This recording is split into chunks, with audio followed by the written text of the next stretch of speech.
kami sa Tirtha Temple. Ito yung entrance.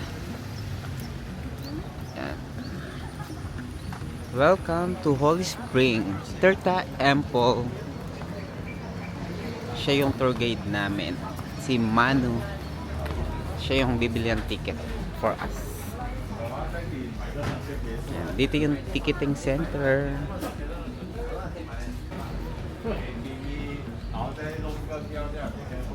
Hello. Ayan, waiting pa sa sa ticket. Bali nag-avail ako ng tour sa Get Guide. Hindi sa Klook. Ibang siya, ibang app. Kasi mas mura doon. Pwede doon ito lang kasi activity ko today. Ayan. Nakabili na siya ng ticket. Si Manu. Manu ang name ng aming tour guide. Hello Manu. Hello. Say hi. Ayan. Ayun yung ticket namin. Okay. Papasok na kami sa loob. Hi. Hello. Thank you. Thank you. Been to a temple before? Yeah. Where? I think it's floating one. The floating one in the center? Yes. Dito na kami sa loob. Ito na yung loob ng Tirtha Temple. Famous, and then the history behind the name as well. Could you please Okay. give some space for them? So this temple is called Tirtha Ampul Temple, and then this is one of the temple with holy spring water actually that normally used for spiritual cleansing and purification. In Bali, we say Tirtha for holy water, Holy and then Ampul means Temple. water comes from the ground, or spring water. So in Bali, we used to have some kind of story or mythology behind the name of the temple, and that story was coming from this statue. So this is one of in Hindu. We call it Indra actually. So Indra is Indra from our history, and then culture in Hinduism. We acknowledge Indra as a god of war, as a god of rain as well. So physical sickness, but also in the spiritual sickness, because in order to heal ourselves in a holistic way, we need to touch both of this side actually, spiritual and then physical. And then we had this culture since very long time ago, and then this is not the only temple actually that we have for the cleansing. But then when the tourists coming here and then start see Balinese people doing it, they want to try, and then we welcome people to do it. And then until today, this is Katatapos lang niya mag-explain ng history kung bakit may ganito dito. About this sa Tirtha Temple. Papasok na kami sa loob. Bali joiners lang ako dito ngayon. Ay makasama ko sa likod. Ayan, may nagtitinda na mango. Ayan na, entrance. It's amazing. Wow! Ang ganda ng puno, oh. Ang laki.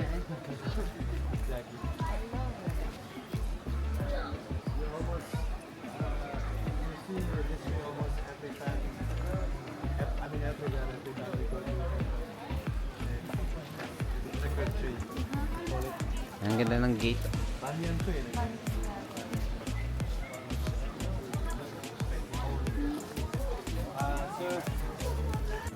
and they provide sarong actually here. Would you like to take one, or let me just pick a random sarong? Yes. Ano daw, bago pumasok sa loob, need mo nang mag-change ng outfit. Ito yung dito yung sarong. Dito ka magpapalit ng Indonesian outfit. Yung sarong. Kailangan yan yung isusuot mo sa loob.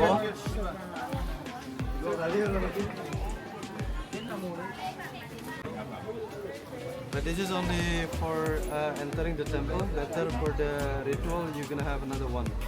So we will we will rent it inside. Is it possible to change before? Yes, we will go. I need to change before going to Yeah, water, sure, yeah? sure. We will rent a locker and then another sarong. So there is a changing room there. Bali, iba pa daw to dun sa ano. Parang sa entrance lang tong sarong. Iba pa yung isusot mo dun sa water activity. Yes. Susutan niya ng sarong.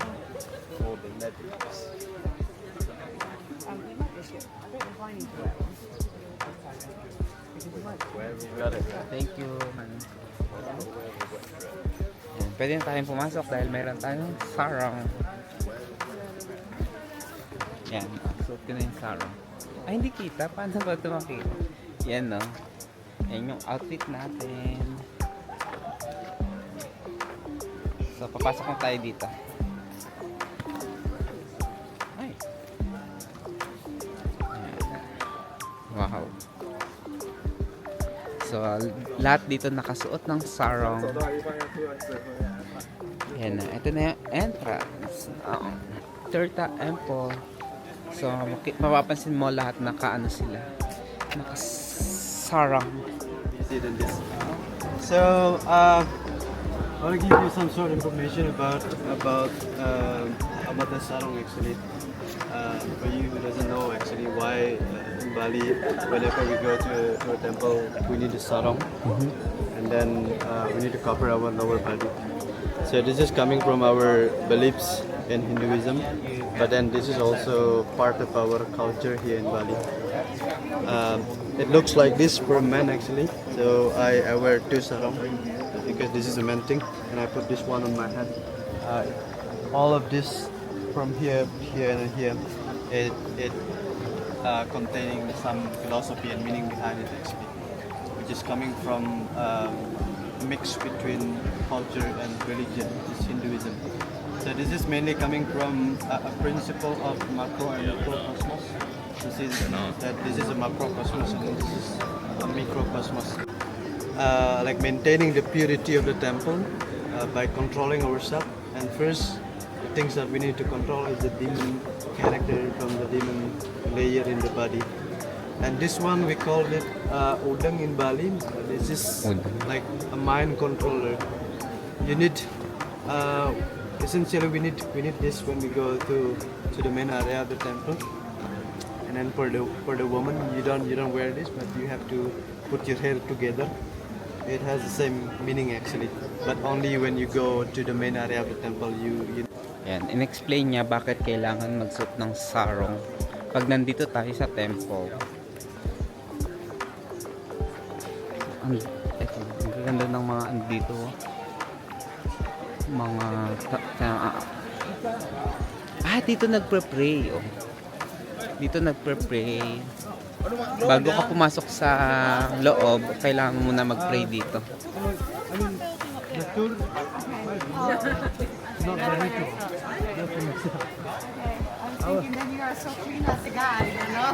So dito yung locker, dito kayo magpapalit ng outfit nung sarong. So dapat nakaganon ka paglabas mo. Naka-green na. Ito ang locker area. Dito mag-a-avail ng sarong. So si tour guide na yung bahala. Ayan. Bali 5 sarong kasi 5 kaming magkakasama. Yan na yung sarong. Ito yung natin. Baka ito yung locker. So ito yung locker. Lalagay natin dito yung mga valuables natin. Yan. Pag-change outfit na tayo. Naka-green na tayo ngayon. Green na sarong. So dito kayo magpapalit sa locker room. So number 68 yung locker natin. So may dala si tour guide na incenso at para mga iaalay doon.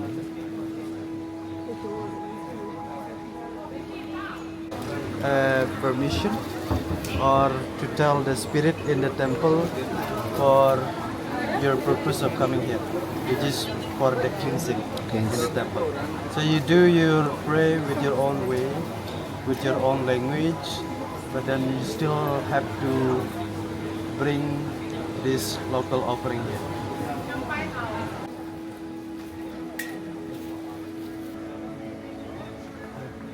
binigay sa atin ngayon.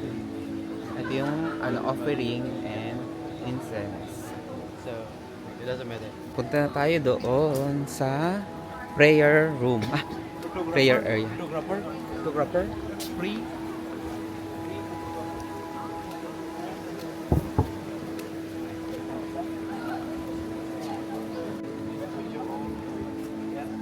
And during praying, you can be focused on the purpose. You ask the permission and tell the spirit about your purpose of God coming here. And then This record if red, then stop.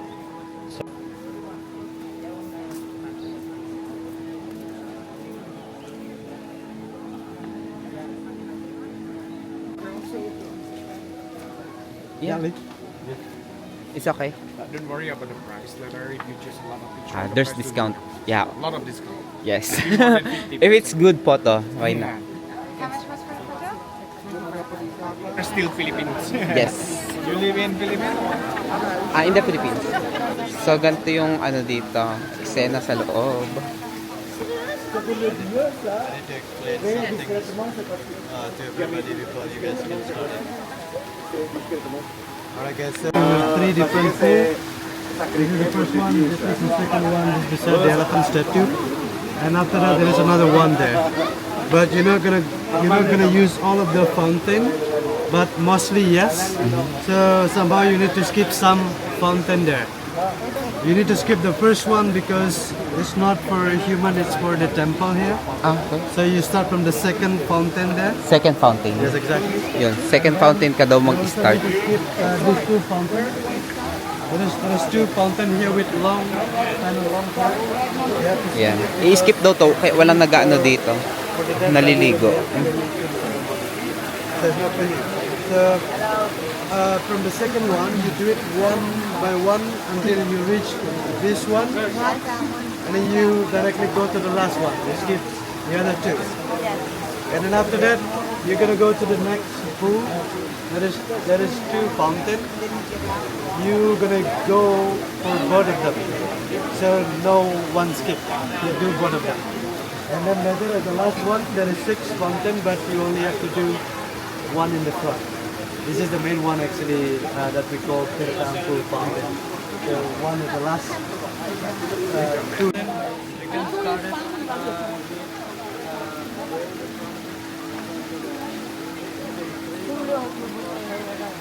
And then after that, you go to your hat, so you wash your hat 3 times, you wash your face 3 times, and then you go to the next one and skip the process. Then to the hand, to the face. Yeah, 3 times to the hand.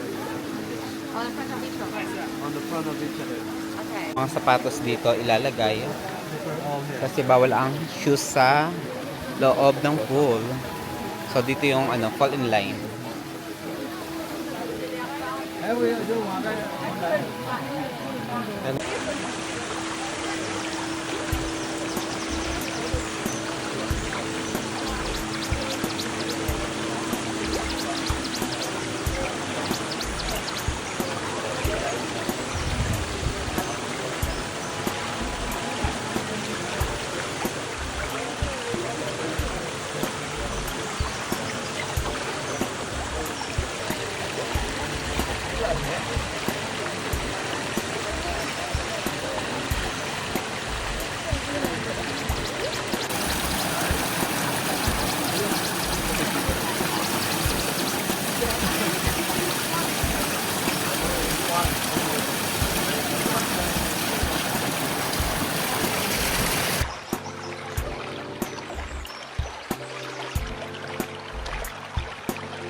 Tapos lang namin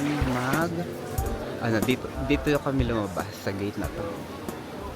Balik na. Ay, sorry.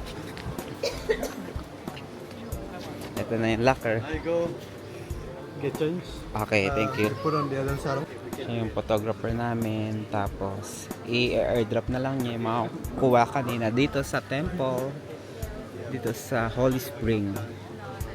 So, time check, it's 4 p.m. So, marami pa rin tao dito. Ang ganda ng weather. Hindi maulan. Hindi rin gaano mainit. Ayan, katapos lang namin.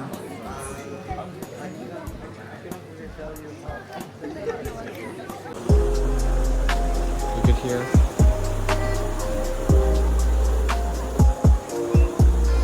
Okay.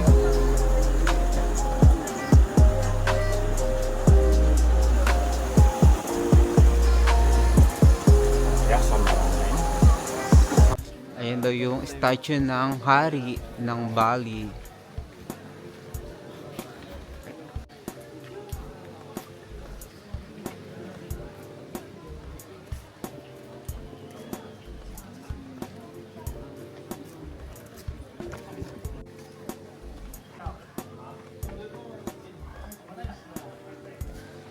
So, saan sila? Ay, pumasok na. Naiwan na ako. So, ito yung gate. Vous pensez devant? On a cru que vous étiez devant. Saan sila? Ayun.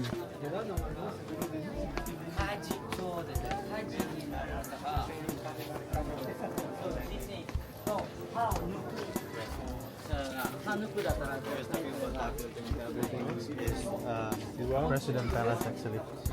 Yeah, it's still used by the president till today. Ah, president. But Doon daw naka-stay yung president. President of Indonesia around 1960. No one lives there. No one. But I saw people walking around the palace to maintain.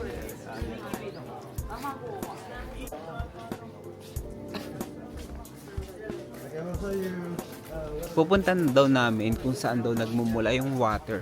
Doon sa healing water kanina.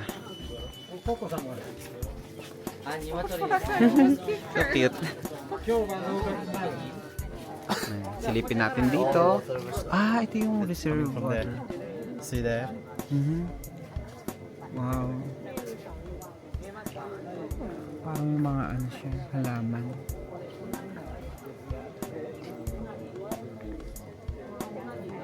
I mean holy water. Holy water. Tirta. Holy water daw. It's a yan. spring water, and then all those water that used by people, including you, for the cleansing was coming from here. Actually, it's coming from here. You see, this water is kind of moving. It's always moving out. Actually, it's moving out. It never stops coming as well. That's why this water it's never get dry at all since very long time. Ang Where galing. did the fish come from?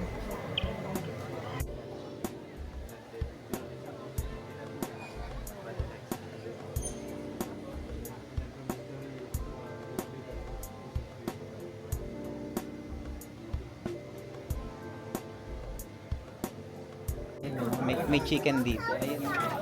Hello, chicken. Main area of the temple. Parang tapos na naman ang tour. Ang daming in-explain nung tour guide namin. May pupunta pa pala kami dito. Ato. Ngeraning. Parang mga temple din. May mga nag-offer. For people to pray. So when we pray here, we will lead by a priest. So those men in the corner who wear a green outfit. So they are coming here every day to pray. To show your high dedication. So if you really dedicating yourself to something, then we need a huge or a big offering. Ayun, Like this. offering. But if we just doing a normal prayer, then we can enough to do small offering. But then when you're offering, we need to put incense there, because incense somehow is a symbol of the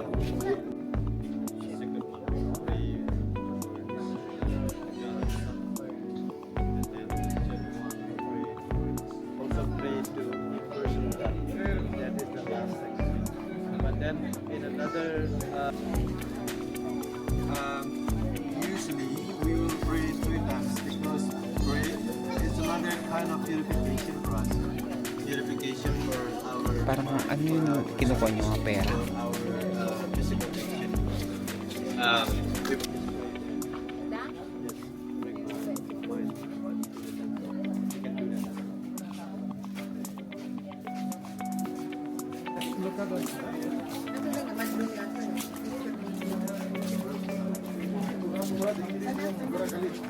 Napalabas na kami dito sa temple. Koi fish. Picture tama.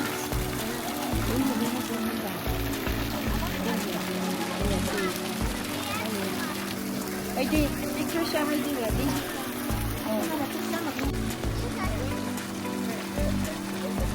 Cute ng palaka. Ayun na, frog. Mas ang dami dito ng koi fish.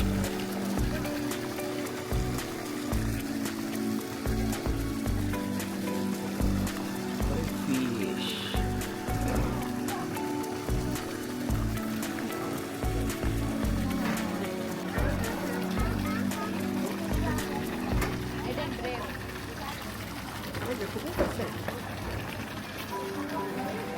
Ang daming fish.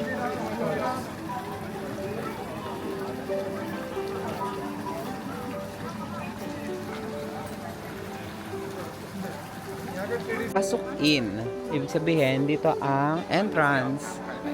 Titingnan nila yung spider. Ayan, may spider dito. Spider. Hindi ko rin makita. Let's go na. Ay, nandito na tayo kanina. Ito pa rin yung puno na malaki. So, ito yung exit. Ayan. Dito kami dumaan. Dito entrance. Okay, let's go na. Tapos na ang ating Turta Temple Tour.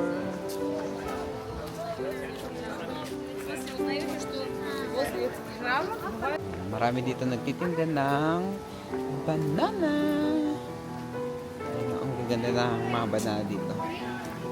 Fresh from Bali. Tapos may mangustin. Hello. Meron ditong waterfalls. Yeah, waterfalls. Tapos dito ang shop. So, paglabas namin, nandito, kung gusto mong bumili, pwede ka ditong bumili ng mga pang souvenirs. Yan, itsura ng mga pang souvenirs dito. Mga pang remembrance sa Bali.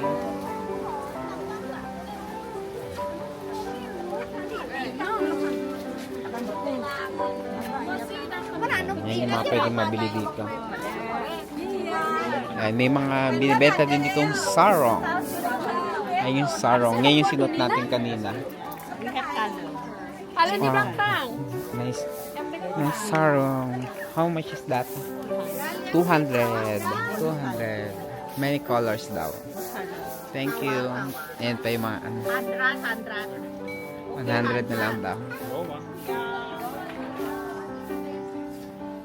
Ay, yung mga nagtitinda dito, mga sarong. Para maganda din yung ano nila. Mga pouch bag na may nakasulat na Bali. Ayun. Ay, ito. May elephant na sarong. Sarong na elephant. Ayan. Ito, dress. Na white dress. Pang ano siya. Parang bathrobe. Ayan. Dami dito. Kaya lang mas pricey daw dito. Sabi nila. Kasi nga, ano to, katabi mismo ng tourist spot. That doon tayo sa ano, sa market para mas mura ang mga souvenirs. Ada na gero nga jata mo. Ala, look na lang.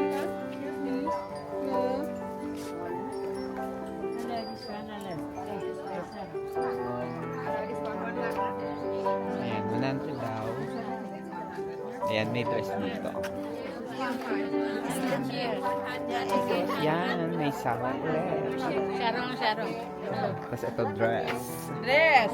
Ang ganda ng dress. Ito black dress. Kamisang itim. Ayan, meron ditong traditional food ng Indonesia. Parang mga suman.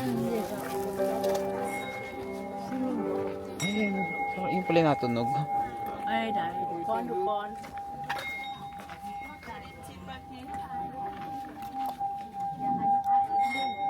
Naririnig niyo ba yun? Ang ganda ng tunog.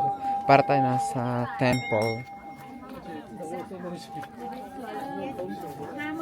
Dito, meron ditong mga dream catcher. Yan, may mga batang namimili ng magnets. Dream catchers. At ito naman ay ito parang mga umiikot-ikot. Colorful. Ang ganda ng mga paintings.